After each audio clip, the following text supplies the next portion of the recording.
On peut prendre un petit peu de temps pour faire connaître ton travail, ta compagnie, ton parcours, le trajet quand même, s'il te plaît. Hélène? Oui, est-ce que je peux commencer par le travail de la compagnie? C'est un travail pluridisciplinaire. Au départ, une grande collaboration avec Domino Son, qui est concepteur sonore et avec qui je partage la direction artistique. Donc on travaille de façon très complémentaire sur la musique et la danse. Et puis c'est aussi un grand parcours avec les gens qui sont ici à Avignon d'ailleurs, un grand parcours avec les autres personnalités artistiques de la compagnie. Dominique Lisette, qui est un danseur hip-hop notamment du collectif Jeux de Gens, que je connais depuis très très longtemps et qui travaille depuis plus de 10 ans avec la compagnie. Il y aura Pekka Marsalo aussi, qui a quasiment participé à tous les projets de la compagnie, et Stéphane Brock, qui est vidéaste et qui fait des créations de la compagnie et avec qui on fait également des courts-métrages inspirés des pièces. Voilà, donc je voulais parler de l'équipe, et puis sur Avignon aussi, Eric Pazzacochet, qui est créateur lumière, voilà, et puis aussi Caroline, qui s'occupe de notre diffusion. Mais j'ai commencé par ça parce que c'est vrai que le travail de la compagnie Art Move est un travail pluridisciplinaire. On travaille sur ces différents aspects, et c'est comment justement articuler les paysages sonores, les paysages chorégraphiques, l'image, et c'est vraiment ce qui nourrit la recherche de la pièce en fait. Tout à l'heure tu disais que tu partageais la direction avec Tommy Lawson, qui fait la bande-son du spectacle Paysage Pluriel. Donc ça veut dire que tu es tout à fait baigné, tu baignes tout le temps dans l'univers musical. Comment vous travaillez ensemble? Il influence ta danse, il pose un peu les conditions, ou c'est toi qui viens le chercher sur la musique, tu improvises et tu écris une danse? Comment ça se passe?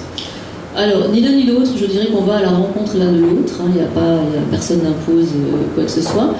Et c'est vrai que c'est d'abord, je pense pour tous les deux, un grand amour pour la musique. On aime beaucoup la musique, notamment la musique jazz. On est grands amoureux de la musique jazz, avec, pour moi, qui est une colonne vertébrale de beaucoup de choses, et de la musique urbaine, des tendances urbaines, électroniques, etc. Et même s'il peut y avoir parfois des accents classiques. Et donc c'est vraiment un travail de collaboration, puisque en ce moment on travaille beaucoup, on est très intéressé par le concept de paysage sonore, donc paysage dièse pluriel. Donc en fonction des thématiques, en fonction de l'esprit de la pièce, Tommy me fait des propositions, et ensuite on retravaille ces propositions. Il voit le travail gestuel, et à partir de là, c'est un aller-retour permanent. C'est ce qu'on fait d'ailleurs également avec la vidéo. Donc il est associé dès le début au processus. Ah oui, dès le début, oui. Et c'est la même chose avec le travail vidéo. Dès le début, l'idée est que ce soit une articulation complète entre ces différentes disciplines et ces différentes sensibilités, même gestuelles, puisque c'est vrai que dans la compagnie, les trois danseurs sont très différents. Donc, il y a peu de chorégraphie ensemble, peu d'unisson. L'unisson, on va dire, est ailleurs. Et c'est vrai que comme c'est des personnalités, on va très vite à la rencontre les uns des autres, et l'idée c'est de s'articuler complètement. Voilà. Alors bon, on peut dire que c'est l'année Benaïm quand même. Je crois qu'il n'y a pas un théâtre à Avignon qui n'a pas son spectacle de la compagnie ou des frères Benaïm. Alors sur Au Mon Frère, vous allez nous en dire un mot quand même. C'est une pièce qui parle de quoi? Vous nous amenez quel spectacle, quel moment avec ce trio? Il marche pas. Il y en a un autre avec un vrai fil. Celui-là, c'est une pièce qu'on a créée il y a 10 ans. Donc avec Eric, François et moi. C'est une pièce qu'on a créée sur une commande en fait, du Regard du Cygne à Paris et qui s'inspire en fait des musiques de Leonard Cohen et des photos de Joseph Koudelka. Et le point de départ pour nous, c'était, à partir de ces musiques et de ces photos, c'était de travailler sur la fraternité, travailler sur l'exode, travailler sur la guerre, ou en tout cas de représenter 3 personnes qui sont en partance, en voyage, qui laissent tout derrière eux, qui vont vers quelque chose qu'ils ne connaissent pas, vers un avenir, vers quelque chose qui est de l'inconnu et du vide. Et du coup, voilà, ce sont la rencontre de ces trois personnes, de ces 3 êtres. Donc c'est toujours une danse très physique et en même temps... c'est un peu votre marque de fabrique quand même, la danse très physique, on retrouve... voilà, c'est... Je dirais que particulièrement dans ce trio, je crois qu'il y a la physicalité et en même temps beaucoup de tendresse entre ces trois personnes sur scène. Ça vous vient d'où cette nécessité de s'engager à ce point physiquement? C'est-à-dire quand on voit vos spectacles et qu'on se met à votre place de danseur, on se dit voilà, ils s'économisent pas, on ne peut pas dire que vous ayez une demi-mesure, quoi. C'est une nécessité pour vous par rapport à l'énergie qui émane de vous? Je crois que c'est effectivement un désir de parler de ce qui est au profond, de ce qui est de l'ordre de l'invisible, de l'ordre du caché. Donc du coup, voilà, ça sort, c'est quelque chose qui se défend, qui doit se rebeller pour sortir aussi. Et ça fait partie de notre manière de parler de l'humanité, qui est de comment parler de ce qui est caché, et du coup comment parler de ce qui va sortir malgré soi par moments, et des fois avec violence, des fois avec douceur. Et François, c'est agréable de danser avec son frère, alors, dans un trio comme ça se passe bien? Oui, ça se passe plutôt bien. Mais c'est vrai que c'est toujours un plaisir. C'est une pièce, donc, comme le disait Christian, qu'on a créée il y a 10 ans. Et on sortait de scène tout à l'heure et on se disait, on n'en revenait pas d'avoir...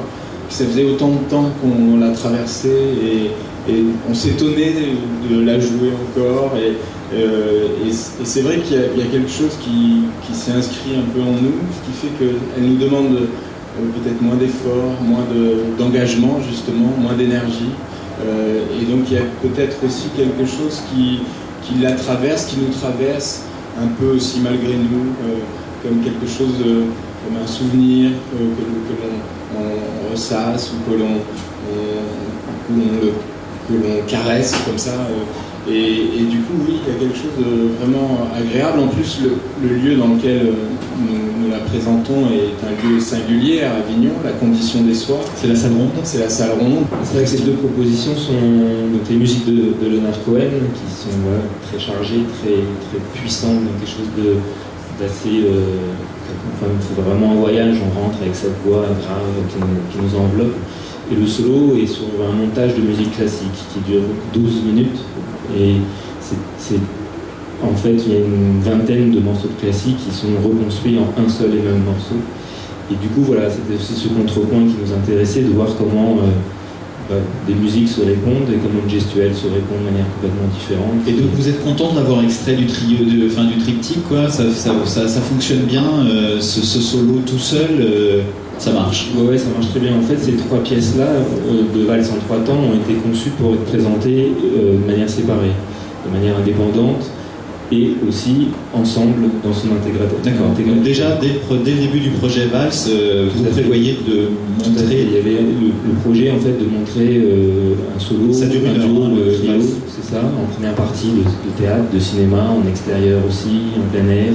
Voilà, c'était des formes qui sont assez légères et assez accessibles. C'était l'enjeu, la commande que le Théâtre de la Madeleine nous a fait à 3, de faire 3 pièces qui puissent voyager, qui puissent transporter un peu. Poitvin qui fait l'accompagnement sonore, la création sonore, et puis Olé Kamchala qui danse. Alors tu vas nous parler de ce projet parce que je crois que c'est la chose la plus hybride qu'on ait jamais présentée à Avignon, à ma connaissance, et qui a quand même déjà une rumeur extrêmement positive. Vous l'avez fait au Tarmac de la Villette là, pendant une petite semaine, n'est-ce pas? Juste avant de venir, pour vous rôder, parce qu'en fait on rôde des spectacles à Paris qui viennent à Avignon. Philippe disait que c'était surtout un festival de diffusion plutôt que de création, en tout cas le lead. Donc là, c'est le cas. Vas-y, parle-nous un peu de ce projet, Grégoire, s'il te plaît. Donc le projet Cook on Route, c'est une performance chorégraphique, culinaire et sonore. Donc hybride, quoi, avec plein de choses qui se mélangent, mais dans l'idée de faire vivre un seul corps, entre la cuisine, le son et la danse. Le principe, il est simple, c'est donc on a travaillé des éléments de cuisine qui sont sur la scène. Enfin, tu as travaillé des éléments de cuisine. C'est toi qui cuisine, voilà. Bon, il t'a fait une scénographie, mais c'est toi qui fais la tambour, ouais. J'ai vu. Et donc avec plaque de cuisson, planche à découper, des couteaux, des légumes, plein de choses. De l'eau. Et des micros qui sont un peu disséminés partout sur les différents éléments. Donc l'idée, c'est que je commence à cuisiner au hasard. Tout est basé en fait donc, pour faire jouer un peu cette performance, que ça se joue au hasard, on ne sait pas vraiment ce qu'on va cuisiner, on ne sait pas vraiment ce qu'on va danser, on ne sait pas vraiment les sons qui vont en sortir. Ça c'est vrai, tu improvises de plat tous les jours. Tu es sûr qu'au bout de la 12e représentation, tu n'aurais pas mangé 2 fois la même chose? Alors j'avoue quand même, non, on ne mangera pas 2 fois la même chose. Après j'avoue quand même que je donne quand même un peu des dominants, parce que sur un plateau de théâtre, il y a quand même des projecteurs et tout ça, je n'ai pas racheté, je n'ai pas préparé des crevettes, des blancs de poulet, enfin avoir plein de choses très différentes qui risquent de se perdre à la fin du spectacle. Donc j'ai quand même un peu une idée au début de la journée, là je viens de mon marché. Je sais que ce soir, il y aura vaguement des crevettes qui vont être cuites. Mais après, je ne sais pas avec quoi je vais les accompagner, quoi. Ça va peut-être être du riz, des nouilles de riz. Donc l'idée, c'est une inspiration de cuisine asiatique. Je ne sais pas si vous avez déjà vu, notamment en Thaïlande, ils cuisinent beaucoup dans la rue, souvent au niveau du sol. Et il y a une proximité avec les gens qui viennent voir. Ils voient le plat se faire sous leurs yeux. On parle de matière, d'éléments très simples. Et petit à petit, on voit les saveurs qui se montent. Le récipient dans lequel tu cuisines, c'est un wok en fait. Hein. C'est une espèce de poêle très importante. Ouais, qui chauffe très fort en fait les légumes et qui permet de préparer d'assez grandes quantités très vite. Donc au bout de 35 minutes de spectacle, d'avoir quelque chose de prêt et de pouvoir le partager avec le public à la fin. Ça, c'est important.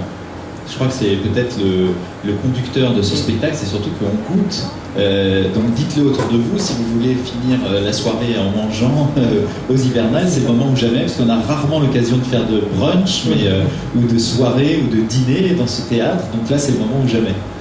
Donc ouais, donc c'était de partager avec le public, par la nourriture à la fin, mais avant, donc il y a des micros qui sont disposés partout sur tous les éléments de cuisine, et le créateur sonore Julien Poitvin récupère ces sons, les fait passer dans ses machines, donc il a la possibilité d'étirer les sons, de les transformer, de leur donner des aspects, enfin il les travaille comme des matières brutes premières, et qui va tronçonner, couper, agencer, et petit à petit par accumulation créer des rythmiques qui vont commencer à créer une mélodie.